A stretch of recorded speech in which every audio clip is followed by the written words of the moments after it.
Bom dia a todos, bom dia a todas, bom dia para você que nos assiste pela Pop TV em Sobradinho e Porto Alegre. Sejam todos muito bem-vindos e bem-vindas a mais um ICL Mercado Investimentos.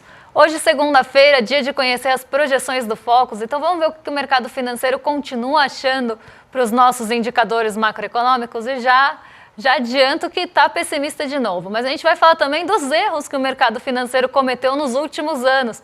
Nos últimos 4 anos, o mercado mais errou do que acertou as projeções, considerando que ele projetou no começo do ano para o que realmente aconteceu no fim do ano. Aquela coisa expectativa e realidade não aconteceu nas previsões do mercado, então a gente vai passar por isso também.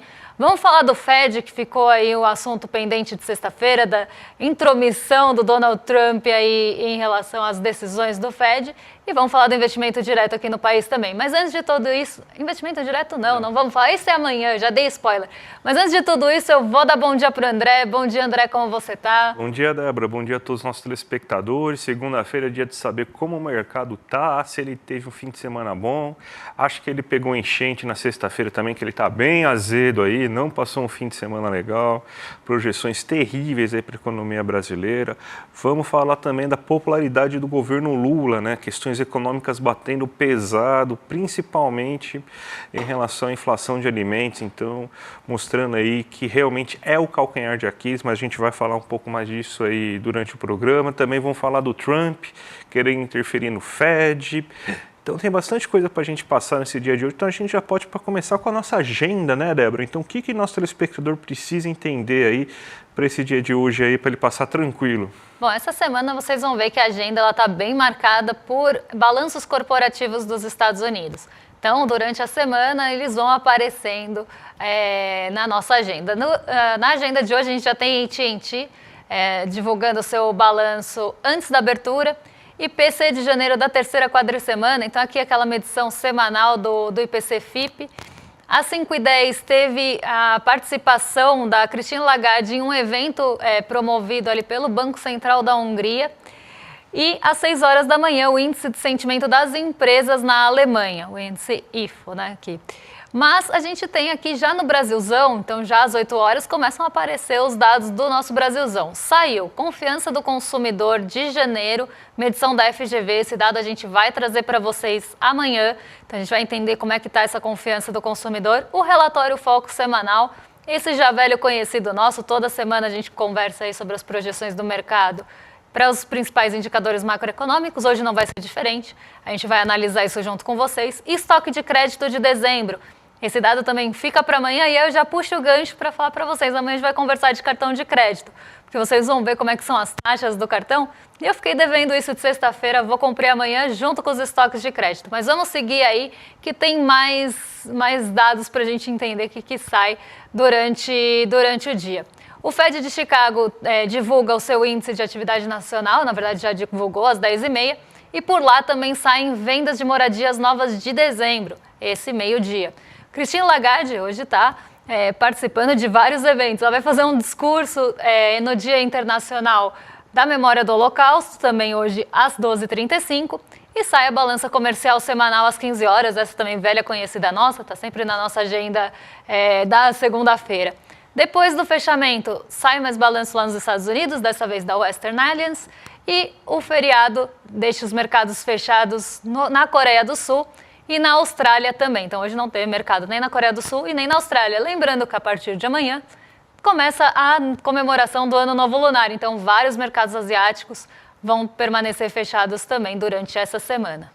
Bem, Débora, então vamos aqui para o Brasil, porque tem uma notícia bem importante, que é a pesquisa Quest, que foi divulgada aí nessa manhã, mostrando uma queda significativa da aprovação do governo Lula. E pela primeira vez, aí, desde o começo do governo Lula, a desaprovação superando a aprovação, né? A gente tem, então, que agora a desaprovação está em 49% e a desaprovação está em 47%. E os principais pontos que pegaram nessa desaprovação no governo Lula foi justamente a questão de alimentos, a questão de combustíveis e a todo aquele rolo do Pix, né? A gente até montou aqui para vocês alguns gráficos para a gente observar aqui, ó, que quando você está vendo assim a percepção de preço dos alimentos no mercado, você vê que a partir desse momento aqui de outubro de 2024, que é justamente quando começa a subir o preço da carne, subir o preço do leite, dos derivados de soja, principalmente o óleo de soja, subir o preço do café, reflexo daquelas queimadas que começam lá no centro-oeste, norte de São Paulo, sul de Minas Gerais, que foram bem criminosas, e aí aumentou consideravelmente o preço daqueles bens que são produzidos nessa região, carne, soja, leite, café.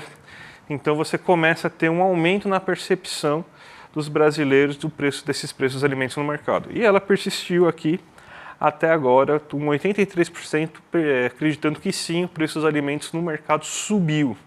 E isso aí é um negócio que afeta muito a popularidade, porque a gente tem uma situação econômica muito boa, desemprego em baixa, PIB vai crescer 3,5%, a gente tem aumento de renda, negociações salariais mostrando que a maioria dos brasileiros ganhou aumento em termos reais, aumento de salário mínimo. Então a gente termina 2024, se a gente for pegar os dados friamente, num dos melhores anos recentes aí da economia brasileira. Talvez a gente possa voltar que só no governo Lula 2 a gente teve um ano tão bom de crescimento de 3,5%, né?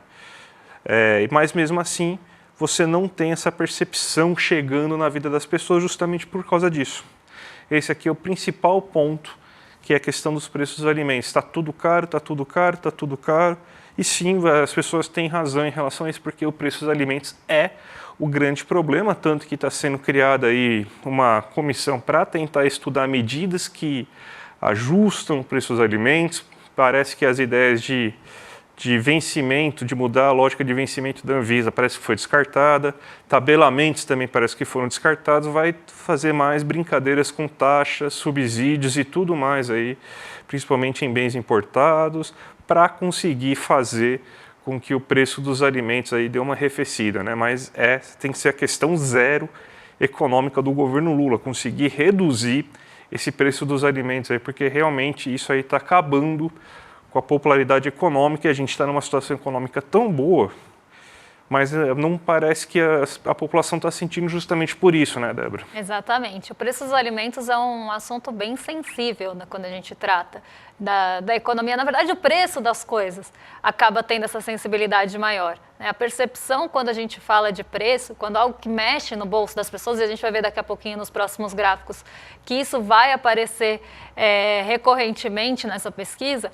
Quando o assunto é mexer com o bolso das pessoas, então é preço dos alimentos, é o preço dos combustíveis, é toda a confusão do Pix, tudo que ameaça ali mexer com o bolso das pessoas, no caso da confusão do Pix, ou que realmente já está mexendo no bolso das pessoas, como no caso dos preços, né, principalmente aí dos preços dos alimentos, que também tem maior impacto. A gente sempre fala aqui, itens de cesta básica sempre tem maior impacto em menores rendas, que vão destinar a maior parte da sua renda para a compra desses itens. Então, se eles começam a subir de preço, né, se começa a ter uma variação positiva de preço, isso começa a pressionar. Então, eu comprava X itens com esse dinheiro, agora eu não compro mais, eu compro menos itens, né, com o mesmo dinheiro. Né? Às vezes a pessoa pode não ter a percepção da inflação, vê o IPCA ali, ela pode não nem acompanhar isso de perto, mas ela sente que ela comprava uma quantidade de itens e ela deixou de comprar. Ou que o item que ela comprava no mês anterior estava mais barato e agora ele está mais caro.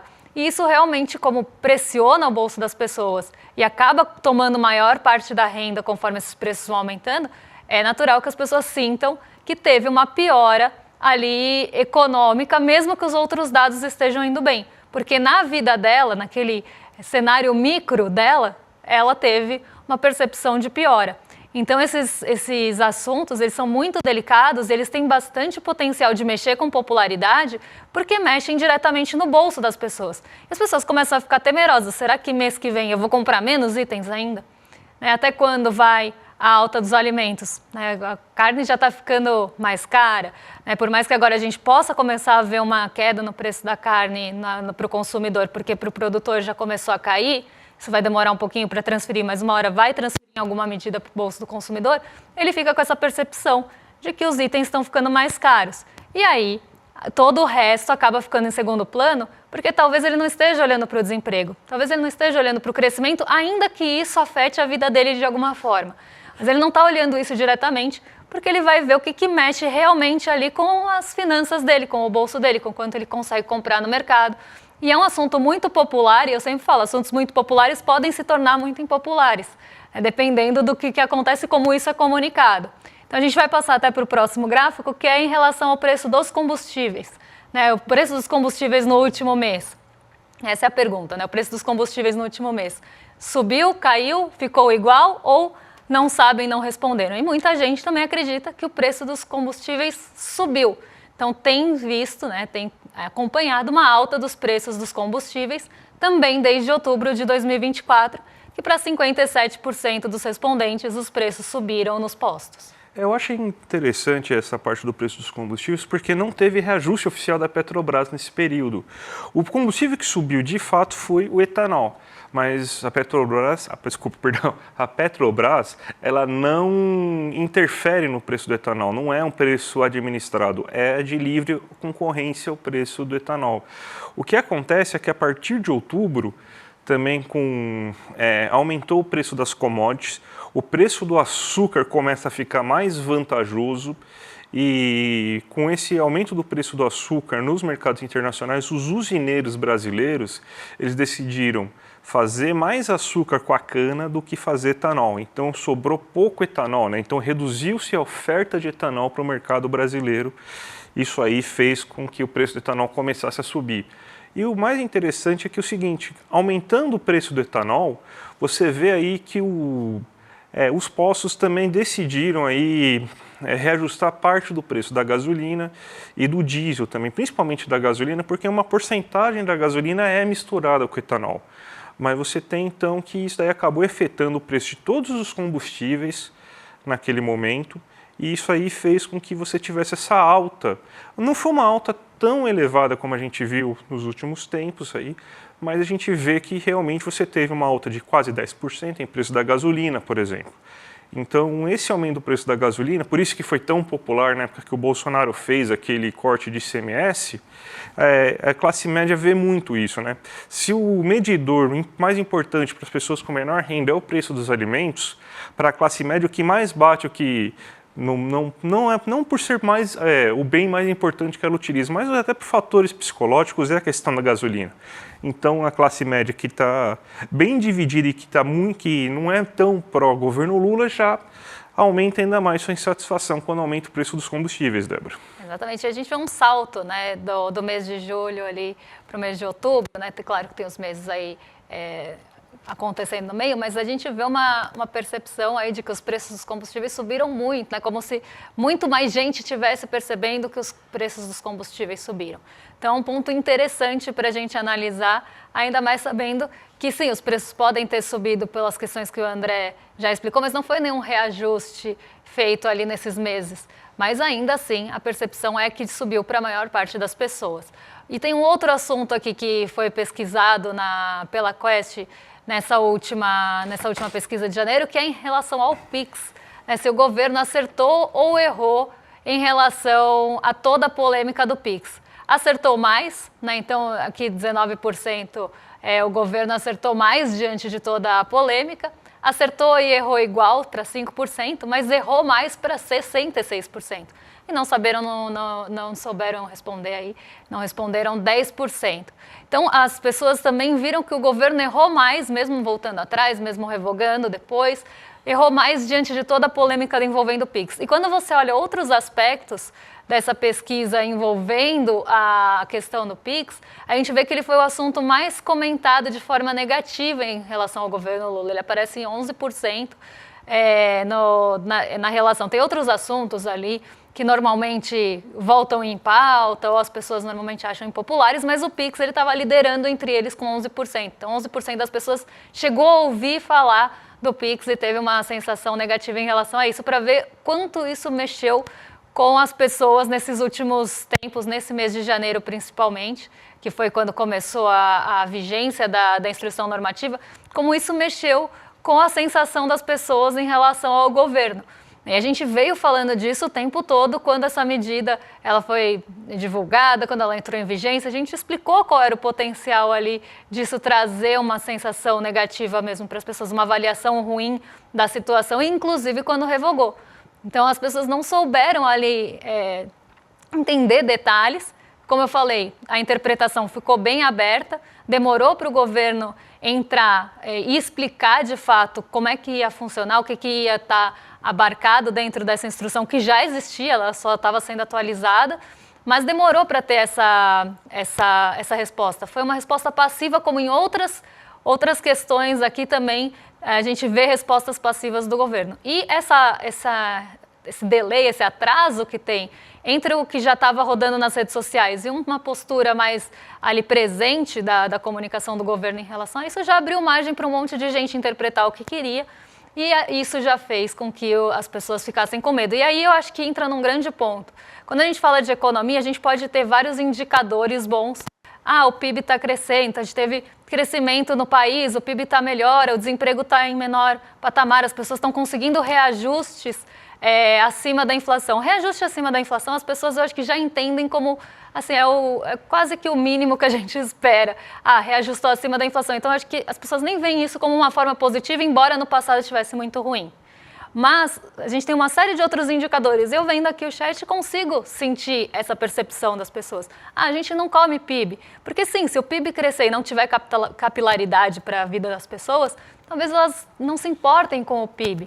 Talvez elas não se importem com o desemprego, ainda que um desemprego baixo possa favorecer ela em vários aspectos. Mais uma notícia do Pix falando que o governo quer morder o dinheiro, isso dá medo.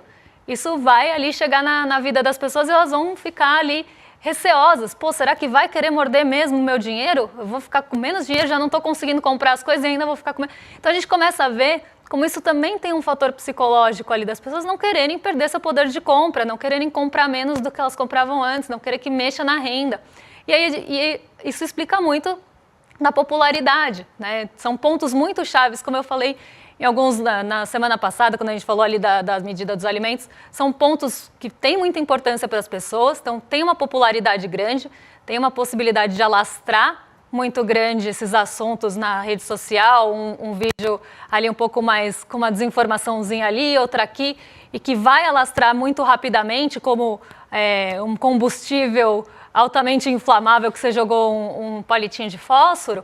Isso vai acontecer e aí quando for desmentir, quando for explicar, já causou o efeito, as pessoas já estão com medo. Então tudo que mexe com o bolso realmente vai diminuir a popularidade, ainda que o PIB esteja crescendo, ainda que a gente tenha uma inflação não tão acima da meta, ainda que a gente tenha ali um desemprego mais baixo. Aí, todos esses pontos só vão ali ter efeito na vida das pessoas quando elas começarem a sentir no bolso. É sempre no bolso das pessoas, nesse microambiente econômico que as pessoas veem, não veem os ambientes macro.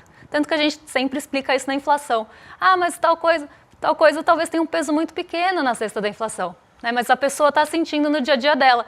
E esse é o grande desafio dos índices macroeconômicos, as pessoas sentirem isso realmente na vida delas. Basicamente, a gente vê, assim, a história foi assim, um desastre, né? Porque realmente não mudava nada na vida das pessoas, uma série de desinformações que vieram de tudo quanto é lado, tá? Então a extrema-direita jogou os canhões de desinformação, mas a própria esquerda também desinformou bastante.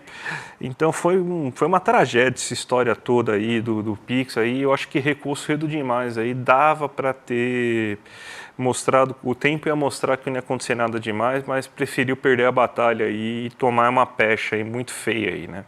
Vamos falar agora do nosso amiguinho Donald Trump aí, porque vocês lembram, por exemplo, quando o Lula reclamava dos juros, que falava que estava alto demais, a Glaze reclamando lá dos juros, também falando que estava alto demais. Daí fala, não, porque eles são contra a autonomia do Banco Central, que é um absurdo querer palpitar em política monetária. O presidente do Brasil palpitar em política monetária é um absurdo. Bem, o Trump não palpitou, ele exigiu que o Fed abaixe os juros.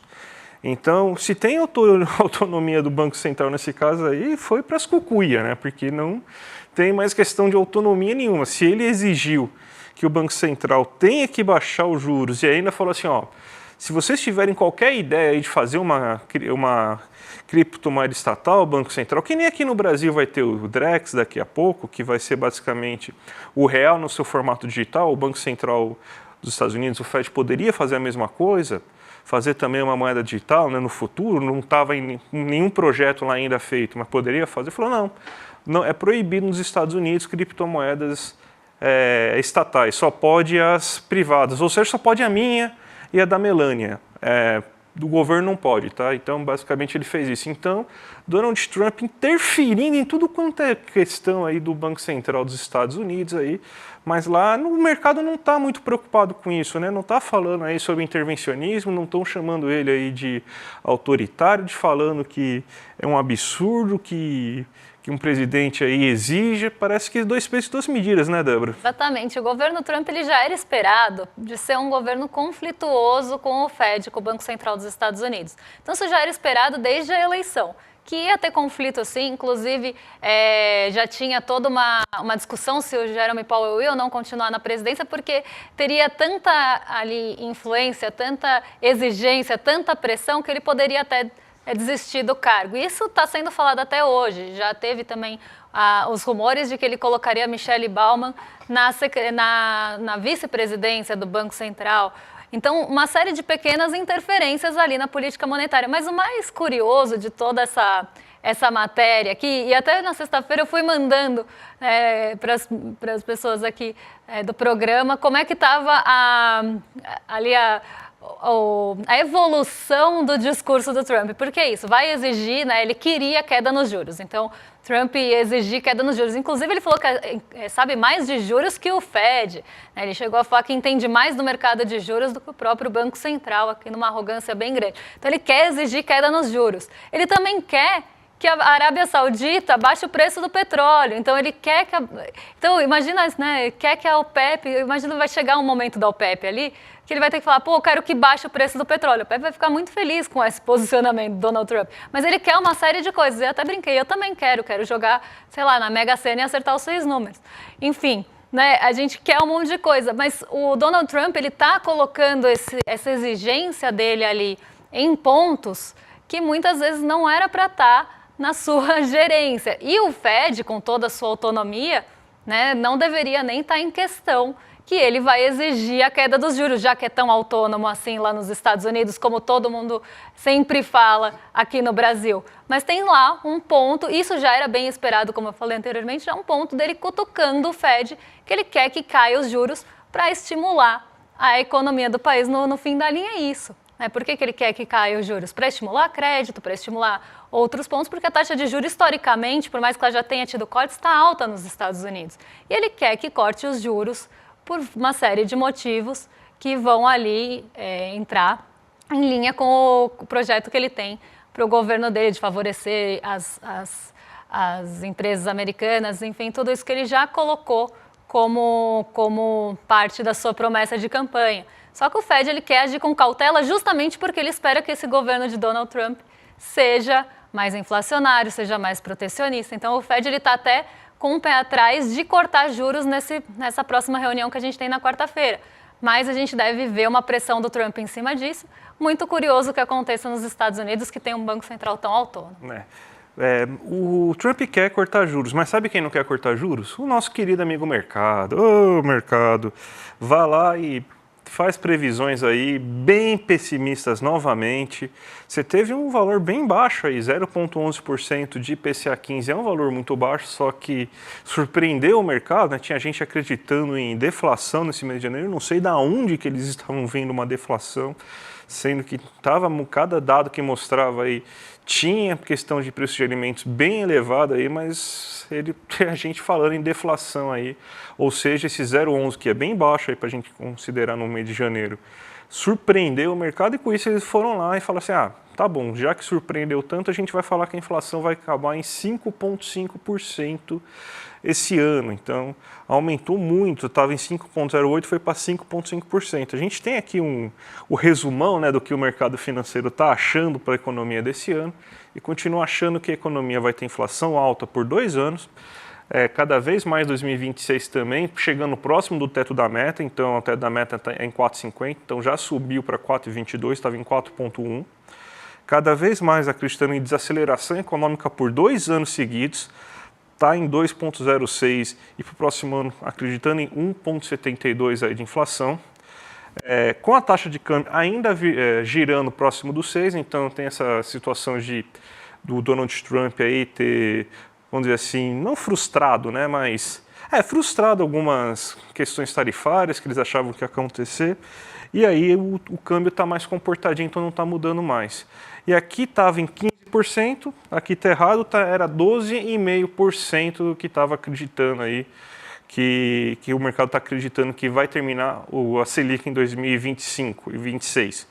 Ou seja, o mercado continua acreditando em um IPCA maior, o que vai exigir uma maior Selic para controle, uma economia que passa a desacelerar bem forte esse ano e com uma taxa de câmbio elevada, ou seja, bem pessimista ainda esse cenário, né, Débora? Exatamente, como eu sempre falo, né, parece mais torcida do que projeção. E aí tem uma matéria no...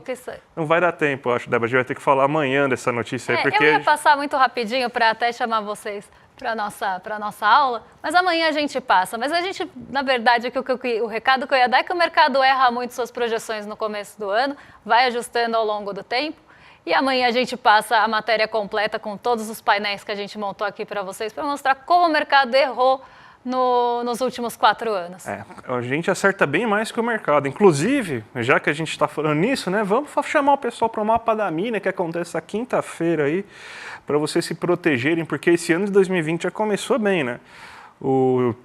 Tem Donald Trump, já teve briga aí do Donald Trump com deportação aí, ameaçando todo mundo com taxa, o fake news do Pix, então pode esperar que vai vir mais fake news aí para gente, questão do dólar, popularidade aí vindo de inflação de alimentos, de preço de gasolina, então vai ser um ano conturbado. Então quer se proteger e saber o que você pode fazer aí para tomar as melhores decisões aí para a sua renda, para você não perder dinheiro e para o banco não te enganar mais?